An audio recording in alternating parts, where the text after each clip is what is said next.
Notre secours est dans le nom du Seigneur qui a fait le ciel et la terre. 20, 23, une petite unité là encore. On est reparti pour un dernier réquisitoire. On va commencer chapitre 20 avec Dieu qui relie toute l'histoire d'Israël comme une immense trahison. Ce qui est assez nouveau comme type de discours. Normalement, vous n'en avez pas encore eu. Alors on reprendra ça dans les commentaires. Là pour l'instant, en exercice de lecture, je voudrais que vous arriviez à revoir toutes les étapes du salut. Il y en a 4, en tout cas j'en ai dénombré 4. Vous essayez de les retrouver, d'accord ? Ézéchiel chapitre 20.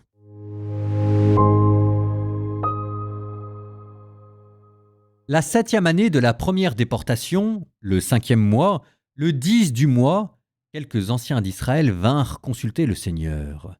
Ils s'assirent devant moi. La parole du Seigneur me fut adressée. Fils d'homme, parle aux anciens d'Israël. Tu leur diras, ainsi parle le Seigneur Dieu. Est-ce pour me consulter que vous venez ? Par ma vie, je ne me laisserai pas consulter par vous, oracle du Seigneur Dieu. Ne dois-tu pas les juger ? Oui, les juger, fils d'homme. Fais-leur connaître les abominations de leur père. Tu leur diras, ainsi parle le Seigneur Dieu, le jour où j'ai choisi Israël, où j'ai levé ma main en faveur de la descendance de la maison de Jacob, je me suis fait connaître d'eux au pays d'Égypte. J'ai levé ma main pour eux en disant « Je suis le Seigneur votre Dieu ». Ce jour-là, j'ai levé ma main pour eux, jurant de les faire sortir du pays d'Égypte vers un pays que j'avais exploré pour eux, un pays ruisselant de lait et de miel, le plus beau de tous les pays. Je leur ai dit que chacun rejette les horreurs qui attirent ses yeux. Ne vous rendez pas impurs avec les idoles immondes de l'Égypte. Je suis le Seigneur, votre Dieu. Mais ils se révoltèrent contre moi et refusèrent de m'écouter. Aucun ne rejeta les horreurs qui attiraient ses yeux. Ils ne renoncèrent pas aux idoles immondes de l'Égypte. Alors j'ai dit, je déverserai ma fureur contre eux. J'irai jusqu'au bout de ma colère envers eux, en plein pays d'Égypte. Cependant, c'est à cause de mon nom que j'ai agi, pour qu'ils ne soient pas profanés devant les nations parmi lesquelles ils vivaient. Sous les yeux de ces nations, je me fis connaître à eux en les faisant sortir du pays d'Égypte. Je les fis donc sortir du pays d'Égypte, et je les menai au désert. Je leur ai donné mes décrets, et leur ai fait connaître mes ordonnances, celles que l'homme doit pratiquer pour en vivre. Je leur donnai aussi mes sabbats comme signe entre eux et moi, pour que l'on sache que je suis le Seigneur, qui les sanctifie. Mais au désert, la maison d'Israël se révolta contre moi. Ils ne marchèrent pas selon mes décrets. Ils rejetèrent mes ordonnances, celles que l'homme doit pratiquer pour en vivre, et ils profanèrent grandement mes sabbats. Alors j'ai dit, je déverserai ma fureur contre eux, au désert, pour les exterminer. Cependant, c'est à cause de mon nom que j'ai agi, pour qu'ils ne soient pas profanés devant les nations sous les yeux desquelles je les avais fait sortir. Mais moi, encore une fois, dans le pays que je leur avais donné, un pays ruisselant de lait et de miel, le plus beau de tous les pays, car ils avaient rejeté mes ordonnances, n'avaient pas marché selon mes décrets, et avaient profané mes sabbats. Leur cœur marchait à la suite de leurs idoles immondes. Pourtant, j'ai eu pour eux un regard de pitié, et je n'ai pas voulu les détruire. Je ne les ai pas exterminés dans le désert. Au désert, j'ai dit à leurs fils, ne marchez pas selon les décrets de vos pères. N'observez pas leurs ordonnances. Ne vous rendez pas impurs avec leurs idoles immondes. Je suis le Seigneur, votre Dieu. Marchez selon mes décrets, observez mes ordonnances et mettez-les en pratique. Sanctifiez mes sabbats, qu'ils soient un signe entre moi et vous, pour que l'on sache que je suis le Seigneur, votre Dieu. Cependant, les fils se révoltèrent contre moi. Ils ne marchèrent pas selon mes décrets, n'observèrent ni ne pratiquèrent mes ordonnances, celles que l'homme doit pratiquer pour en vivre, et ils profanèrent mes sabbats. Alors, j'ai dit, je déverserai ma fureur contre eux, et dans le désert j'irai jusqu'au bout de ma colère envers eux. Mais j'ai retiré ma main, et c'est à cause de mon nom que j'ai agi, pour qu'ils ne soient pas profanés devant les nations sous les yeux desquelles je les avais fait sortir. Au désert, J'ai levé ma main contre eux, jurant de les disperser parmi les nations et de les disséminer dans les pays étrangers, car ils n'avaient pas pratiqué mes ordonnances. Ils avaient rejeté mes décrets et avaient profané mes sabbats. Leur regard s'était attaché aux idoles immondes de leurs pères. Je suis même allé jusqu'à leur laisser les décrets qui n'étaient pas bons et les ordonnances dont ils ne pourraient pas vivre. Je les ai rendus impurs par leurs dons quand ils faisaient passer par le feu tous les premiers-nés. C'était pour les frapper de stupeur, afin qu'ils sachent que je suis le Seigneur. C'est pourquoi, parle à la maison d'Israël, fils d'homme. Tu leur diras, ainsi parle le Seigneur Dieu. Sans cesse, vos pères m'ont outragé par les infidélités qu'ils ont commises. Je les ai fait entrer dans le pays que j'avais juré, la main levée de leur donner, et ils ont regardé chaque colline élevée et chaque arbre touffu, et c'est là qu'ils ont offert leurs sacrifices, là qu'ils m'ont provoqué en apportant leurs présents réservés, là qu'ils ont déposé leurs parfums d'apaisement, là qu'ils ont déversé leurs libations. Alors je leur ai dit, qu'est-ce donc ce lieu sacré, ce Bamar, où vous allez? Et ils lui ont donné jusqu'à ce jour le nom de Bamar, c'est-à-dire qu'est-ce donc? C'est pourquoi dis à la maison d'Israël, ainsi parle le Seigneur Dieu. Alors, vous vous rendez impurs en suivant le chemin de vos pères, en vous prostituant avec leur horreur, quand vous apportez vos dons, quand vous faites passer vos fils par le feu, vous vous rendez impurs jusqu'à ce jour avec toutes vos idoles immondes.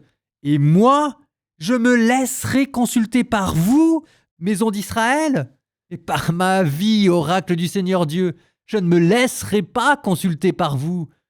Ce qui vous monte à l'esprit ne se réalisera pas lorsque vous dites « Nous voulons être comme les nations, comme les clans des autres pays. Nous voulons servir le bois et la pierre. Par ma vie, oracle du Seigneur Dieu, je régnerai sur vous, à main forte, à bras étendus, en répandant ma fureur. Je vous ferai sortir d'entre les peuples, de ces pays où vous avez été dispersés. Je vous rassemblerai à main forte et à bras étendus, en répandant ma fureur. Je vous mènerai au désert des peuples. Et là, face à face, j'entrerai en jugement contre vous. Comme je suis entré en jugement contre vos pères au désert du pays d'Égypte, ainsi entrerai-je en jugement contre vous, oracle du Seigneur. Je vous ferai passer sous ma houlette. Je vous introduirai dans les liens de l'alliance. J'ôterai de chez vous les rebelles, ceux qui se sont révoltés contre moi. Je les ferai sortir du pays où ils séjournent. Mais ils n'entreront pas dans le pays d'Israël. Alors vous saurez que je suis le Seigneur. Quant à vous, maison d'Israël, ainsi parle le Seigneur Dieu, que chacun aille servir ses idoles immondes, et ensuite, on verra bien si vous ne m'écoutez pas. Alors vous ne profanerez plus mon saint nom par vos dons et vos idoles immondes, car c'est sur ma sainte montagne, sur la haute montagne d'Israël, oracle du Seigneur Dieu, c'est là que me servira toute la maison d'Israël, établie tout entière dans le pays. C'est là que j'accueillerai et viendrai chercher vos contributions, le meilleur de vos portions en tout ce que vous me consacrez. Comme un parfum d'apaisement, je vous accueillerai quand je vous aurai fait sortir d'entre les peuples, et je vous rassemblerai des pays où vous aurez été dispersés. Ainsi par vous se manifestera ma sainteté aux yeux des nations. Alors vous saurez que je suis le Seigneur, lorsque je vous ferai entrer sur le sol d'Israël, dans ce pays que j'ai juré, la main levée, de donner à vos pères. C'est là que vous vous souviendrez de votre conduite et de tous les actes par lesquels vous vous êtes rendus impurs. Le dégoût vous montera au visage, à cause de tous les méfaits que vous avez commis. Alors vous saurez que je suis le Seigneur, quand j'agirai envers vous à cause de mon nom, et non pas d'après votre mauvaise conduite et vos actes corrompus, maison d'Israël, oracle du Seigneur Dieu.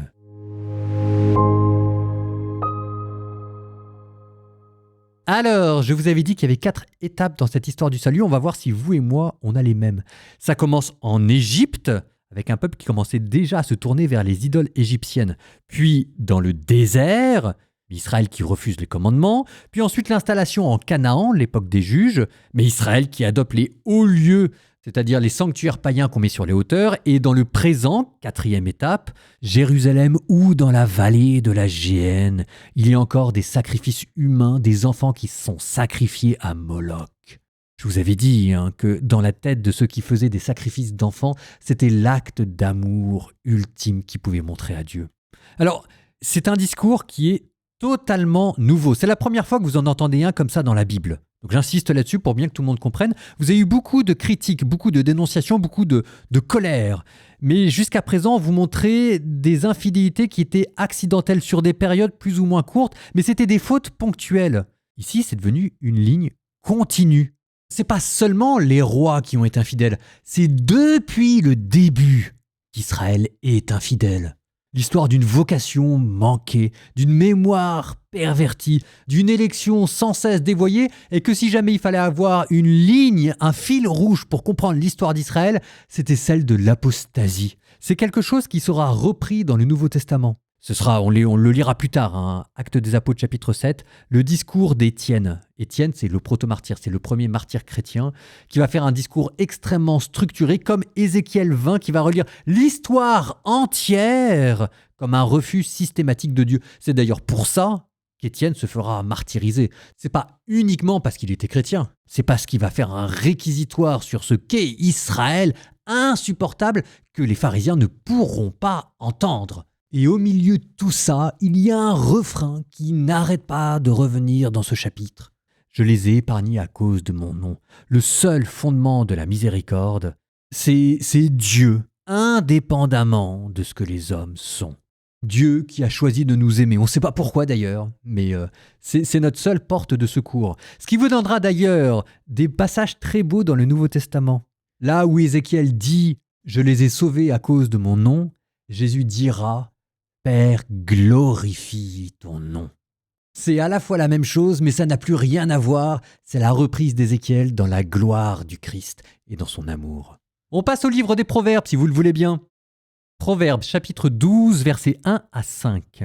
Qui aime la discipline est ami du savoir, qui déteste la critique est un abruti.